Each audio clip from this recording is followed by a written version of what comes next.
దయచేసి యెహెజ్కేలు 34 అధ్యాయం 20 నుండి 31 వచనం వరకు ధ్యానించుకొని ఆరాధనలోకి వెళ్దాం. కాబట్టి ప్రభువైన యెహోవా ఈ మాట సెలవిస్తున్నాడు, ఇదిగో నేనే ప్రభువైన గొర్రెలకును చిక్కిపోయిన గొర్రెలకును మధ్య భేదము కనుగొని తీర్పు తీర్చుదును. పైన వచనాల్లో మనం చూసినప్పుడు ఇశ్రాయేలు కాపరులు అనగా ప్రవక్తలు కానీ, యాజకులు కానీ, బోధకులు కానీ వీరెవరూ కూడా ఇశ్రాయేలు సరిగా పోషించట్లేదు. అబద్ధ బోధకులు, అబద్ధ ప్రవక్తలు వారికి దేవుడు చెప్పిన విషయాలన్నిటిని చెప్పి వారిని చెదరగొడుతున్నారు, వారిని బలహీనపరుస్తున్నారు. తర్వాత వారి కడుపే నింపుకుంటున్నారు. దేవుని సేవ అంటే వారి కడుపే నింపుకుంటున్నారు కానీ మందిని సరిగా పోషించట్లేదు. ఆ పరిస్థితిలో దేవుడు ఏమంటాడంటే, నా గొర్రెలను నేనే మేపుతానంటాడు. కొవ్విన వాటిని బలహీనమైన వాటిని వేరు చేస్తాను. కొవ్విన వాటిని నేనేం చేస్తానంటే వాటికి తీర్పు తీరుస్తాను అంటున్నాను. కొన్నిసార్లు ఆ విధంగా కొన్నిసార్లు బలహీనంగా ఉన్న వాటిని బలపరచరు. కొన్నిసార్లు ఈ సేవకులు ఏం చేస్తారంటే ఈ డబ్బున్న వాళ్ళ దగ్గరికి చేస్తారు. లోక సంబంధంగా డబ్బున్న వారిని ఏం చేస్తారు, వాళ్ళు ప్రేమిస్తారు. వాళ్ళ దగ్గర అంతా కూడా లాక్కోవటానికి ప్రయత్నిస్తారు. వాడికి ఆశ చూపించి ఏదో ఒకటి పరిచర్య ఇవ్వటమో, ఏదో చేయటమో, వాళ్ళని పొగడటమో, స్టేజ్ ఎక్కించి ఏదో చెప్పడం, అట్లా చేసేటప్పటికి వాళ్ళు ఏం చేస్తారు, డబ్బులు కూడా ఇస్తారు. అలాంటి గుంటనక్క పద్ధతులు పాటించకూడదు. దేవుడు నియమించిన దానికంటే కూడా ఎక్కువ ఏం చేయకూడదు.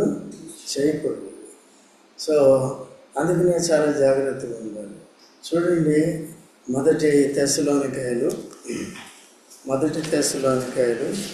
2వ అధ్యాయం 4వ వచనం చదవండి. మొదటి తెస్సలోనికాయలు 2వ అధ్యాయం 4వ వచనం. సువార్తను మాకు అప్పగించుటకు యోగ్యులమని దేవుని వలన ఎంచబడిన వారమై మనుషులను సంతోషపెట్టు వారము కాక మన హృదయములను పరీక్షించి హృదయాన్ని పరీక్షించే దేవుడు. ఏ ఉద్దేశంతో వీళ్ళు సేవ చేస్తున్నారు, ఏ ఉద్దేశంతో విశ్వాసులు వస్తున్నారు, పేరు ప్రఖ్యాతుల కొరక, పాస్టర్ గారి మెప్పు కొరక, లేకపోతే ఇంకేదైనా పెద్దరికం కొరక అని హృదయాన్ని చూస్తాడు. వచ్చేవారు ఎందుకు రావాలి, వాక్యాన్ని నేర్చుకోవాలి, తర్వాత ఆ దేవుని ఆరాధన చేయాలి, దేవుని మహిమపరచాలి, అందుకని రావాలి. చెప్పేవారు ఎందుకు చెప్పాలి, ధనాపేక్షతో కాకుండా వారందరికీ సత్యాన్ని సరిగా నేర్పించి దేవుని ఆరాధించి మహిమపరిచేటట్టుగా సిద్ధపరచాలి. యాజక ధర్మాన్ని యాజక ధర్మంలో 4 ఉంటాయి. ఒకటేంటంటే దేవుని మందిరానికి రావాలి, వాక్యాన్ని వినాలి, వాక్యాన్ని బోధించాలి. 2వది ఆరాధన చేయాలి. 3వది ప్రార్థన చేయాలి. 4వది సువార్త ప్రకటించాలి. సో ఇలాగా ఉంటాయి. కనుక ఇవన్నీ కూడా యాజక ధర్మం కిందకి వస్తాయి. వీటన్నిటిని చేయటం ఈ సంఘం అనేది ప్రతి విశ్వాసికి కూడా నేర్పించాలి, వారిని ఆ రీతిగా సిద్ధపరచాలి. అందుకని ఇక్కడ 5వ వచనంలో ఏమంటున్నాడంటే, మీరు ఎరిగి ఉన్నట్టు మేము ఇచ్చకపు మాటలునైనను ధనాపేక్షను కప్పిపెట్టు వేషములైనను ఎన్నడూను వినియోగింపలేదు. ఎందుకు దేవుడే మీరు ఎవరైనా ఒకవేళ నేను తీసుకున్న మీ దగ్గర అడిగితే దేవుడే ఎవరంట సాక్షి. కాబట్టి మనుషుల మెప్పు కొరకు చేసింది కాదు.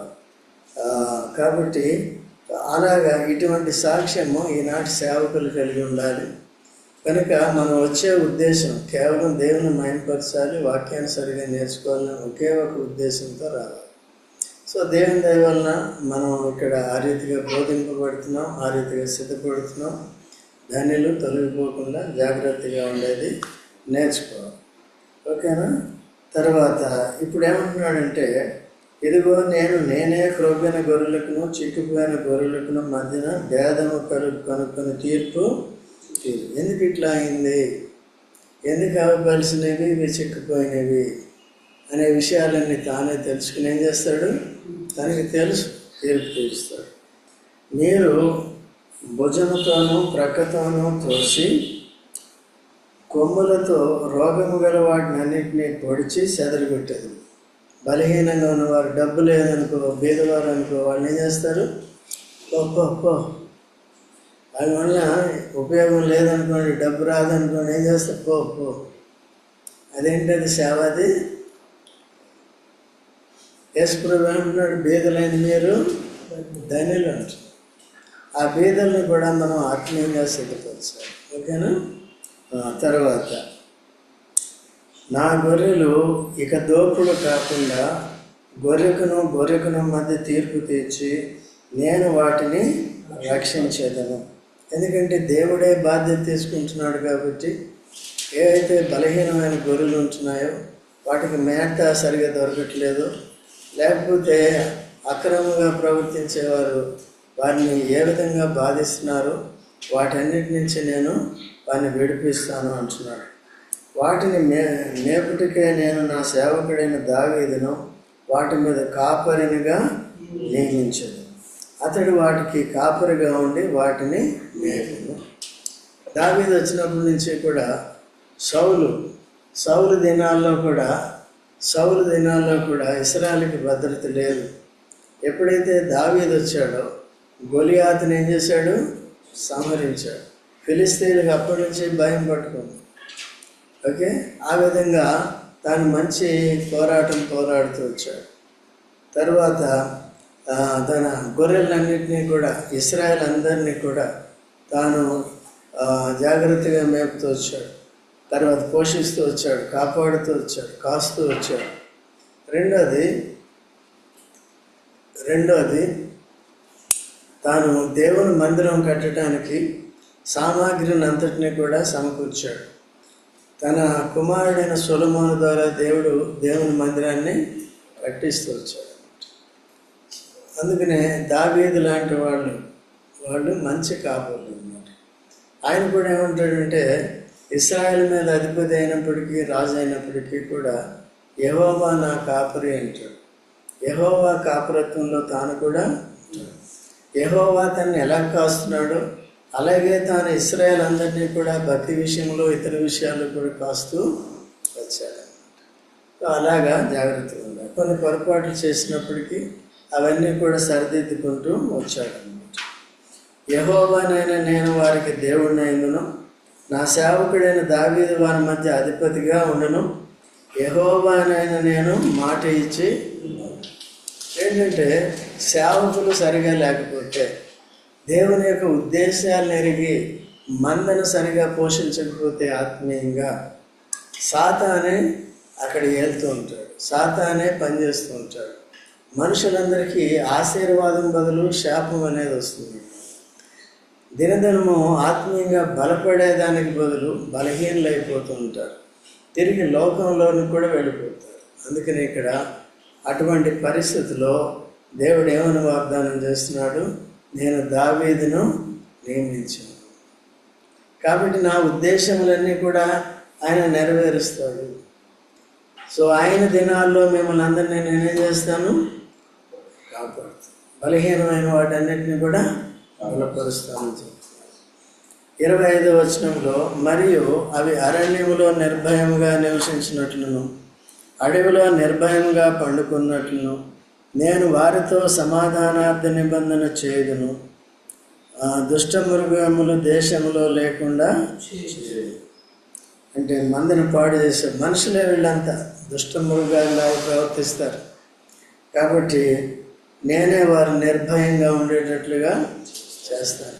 ఈవెన్ అరణ్యం వంటి ప్రాంతాలు ఇశ్రాయేల్ని కూడా ఐగుప్తు నుంచి నడిపించినప్పుడు అరణ్యంలో వారిని కాపాడలేదా? 40 సంవత్సరాలు కాపాడలేదా? రాత్రి వేళ అగ్నిస్తంభంగా, పగటి వేళ మేఘస్తంభంగా మన్నానిచ్చి పోషించలేదా? కాపాడలేదా? వారు వేసుకున్న బట్టలు మాసిపోలేదు, వేసుకున్న చెప్పులు అరిగిపోలేదు, వారికి ఏ హాని కూడా జరగలేదు.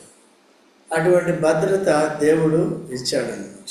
సో దావీదు దినాల్లో కూడా అట్లా ఇస్తాడు. ఇప్పుడు మన వరకు వచ్చేటప్పటికి తన కుమారుడైన యేసుక్రీస్తు ప్రభుని మంచి కాపరిగా పంపించాడు. మనమంతా కూడా చెదిరిపోయిన గొర్రెలం, మనమంతా కూడా సాతాను అధికారంలో ఉన్న గొర్రెలం.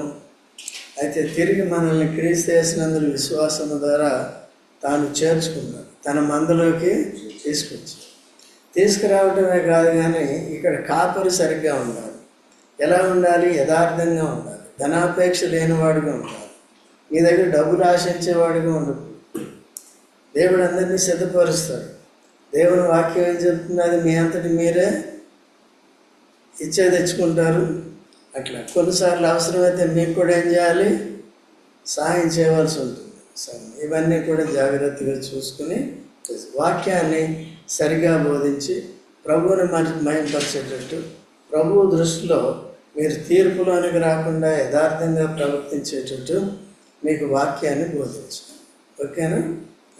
పౌలు వంటి సాక్ష్యం ఈ దినాల్లో కూడా కలిగి ఉండాలి. 26వ వచనంలో వారిని నా పర్వతము చుట్టుపట్ల స్థలములను దీవెనకరముగా చేయుదును, ఋతువుల ప్రకారం వర్షమును కురిపించదును, దీవెనకరముగు వర్షములు కురియును. దావీదు లాంటి వాళ్ళు పరిపాలన చేస్తున్నారంటే వర్షాలకి ఋతువులకి కొదువ, పంటలు సమృద్ధిగా. అదే ఆహాబు ఏలుతున్నప్పుడు దుష్టుడు ఆహాబు, భక్తిహీనుడు ఎవరండి? ఆహాబు. స్వార్థపరుడు ఆహాబు. ఒక బీదవాడిని మంచి వ్యక్తిని ఏం చేశాడు? నాబోతుని ఏం చేశాడు? చంపేసి తన పితరుల పొలాన్ని, నాబోతు యొక్క పితరులు ఇచ్చిన పొలాన్ని తను స్వాధీనపరుచుకున్నాడు. ఎంత భక్తి! అందుకనే ఏలియా వచ్చి 3.5 సంవత్సరాలు వర్షము కురిసిందా? పంట లేదే, ఆకలికి చచ్చిపోయారు, పుట్టిన పిల్లల్ని వండుకుని తిన్నారు.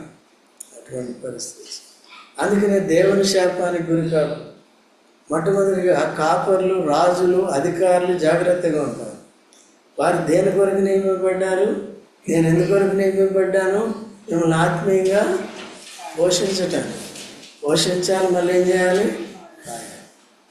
ఆ పని సరిగా చేయకపోతే, స్వార్థ బుద్ధితో చేస్తే ఏమవుతుంది? మీకు నష్టమే, నాకు నష్టం. అయితే తీర్పు ఎవరికండి? ఎవరైతే అక్రమం చేస్తారో వారిని దేవుడు తీర్పు తీరుస్తారు.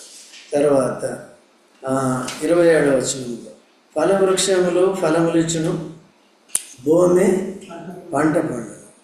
చూడండి, కొన్నిసార్లు ఫలవృక్షాలు కూడా దేవుని ఆశీర్వాదం లేకపోతే ఫలాన్ని ఇవ్వవు,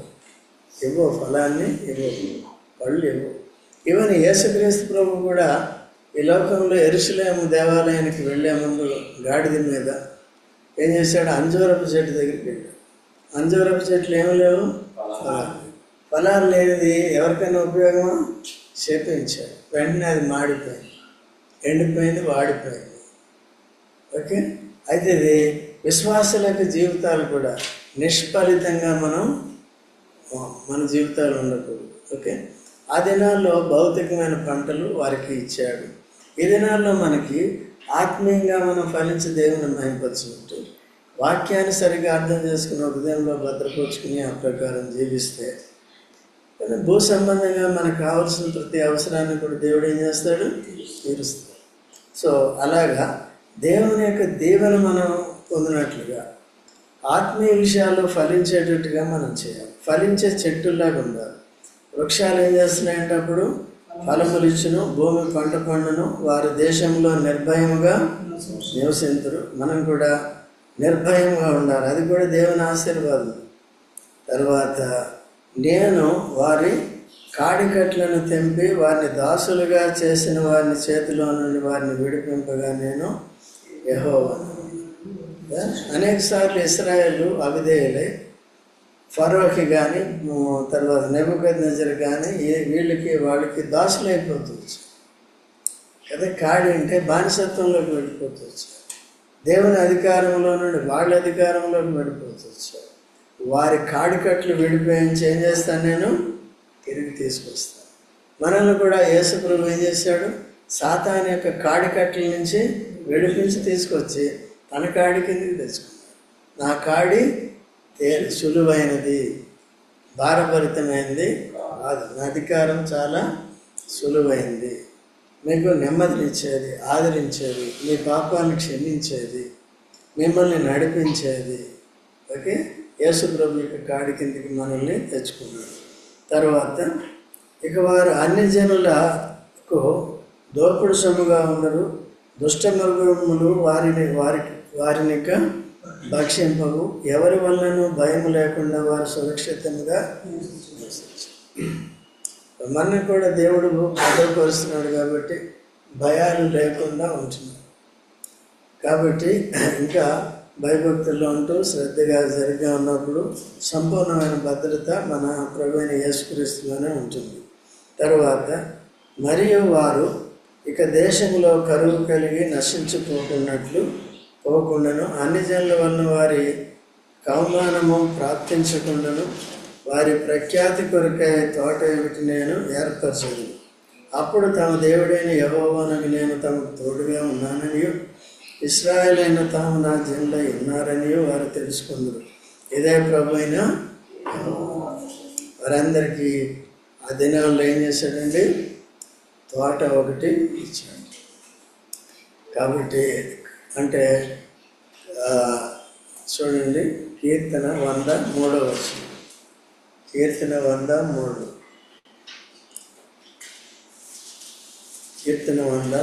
చదవండి త్వరగా. యెహోవాయే దేవుడని తెలుసుకొనుడి, ఆయనే మనల్ని పుట్టించెను, మనము ఆయన వారము, మనము ఆయన ప్రజలము, ఆయన మేపు గొర్రెలు. ఆయన తోటలో ఆయన ఏం చేస్తాడు, మనల్ని మేపుతాడు. తర్వాత ఇక్కడ మళ్ళీ వద్దాం ఇక్కడికి. తెలుసుకుందరు, ఇదే ప్రభువైన యెహోవా వాక్కు. 31వ వచనం, నా గొర్రెలను నేను మేపుచున్న గొర్రెలను మీరు మనుషులు, నా గొర్రెలను నేను మేపుచున్న గొర్రెలు నాకు మీరెవరంట, మనుషులు. గొర్రెలు అంటే ఇక్కడ అర్థం ఏంటి, మామూలు జంతు గొర్రెలు ఉంటాయి, తర్వాత మనిషి గొర్రెలు ఉంటాయి. అంటే విశ్వాసులైన గొర్రెలు, దేవుని పిల్లలు ఎవరంట. అందుకనే యేసుక్రీస్తు ప్రభు కూడా మంచి గొర్రెల కాపరి. మంచి గొర్రెలు ఎవరు, మన కాపరి ఎవరు, అంటే గొర్రెలు అంటే అక్కడ అర్థం ఏంటి, మనుషులని అర్థం, రక్షణ పొందిన వారని అర్థం. కాబట్టి ప్రాణం పెట్టి మనల్ని రక్షించాడు, తన మందిలో చేర్చుకున్నాడు, నిర్భయంగా మనల్ని దినదినం నడిపిస్తాడు, పరలోక రాజ్యంలో చేరుస్తాడు. కాబట్టి గొర్రెలు ఎప్పుడు కూడా కాపరి స్వరాన్ని వింటాయి, గొర్రెలు ఎప్పుడు కూడా కాపరి పెట్టే మేతను తింటాయి. ఆ విధంగా గొర్రెల కాపరికి ఏమిస్తాయి, పాలిస్తాయి కదా. గొర్రెల పెండ కూడా పనికొస్తుంది తెలుసా, గొర్రెల పెండ కూడా పనికొస్తుంది. అందుకని పొలాల్లో కట్టేస్తారు, వేసవి కాలంలో పంటలు పండిన టైంలో అక్కడ కట్టేస్తూ ఉంటారు నైట్లో. ఎందుకు, అక్కడ అన్నీ పోసి దాని గొర్రె యొక్క మలమూత్రాల ద్వారా భూమికి సారం వస్తుంది, అట్లా కట్టేస్తారు. ఓకేనా. తర్వాత నేను మీ దేవుడును, ఇదే ప్రభువు. గొర్రెలు ఎన్ని రకాలు, 2 రకాలు. ఒకటి జంతు గొర్రెలు, రెండవది రక్షణ పొందిన విశ్వాసం మనుషులు. అందుకనే ఎవరి కాపురత్వంలో ఉండాలి, యేసు.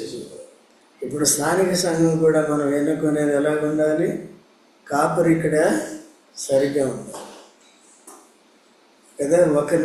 ఒకరిని ప్రోత్సహించేవాడు ఇంకొకరిని అట్లా ఉండకూడదు. అందరినీ ఏం చేయాలి, ప్రభు కొరకు సిద్ధపరచాలి, అందరినీ సిద్ధపరచాలి.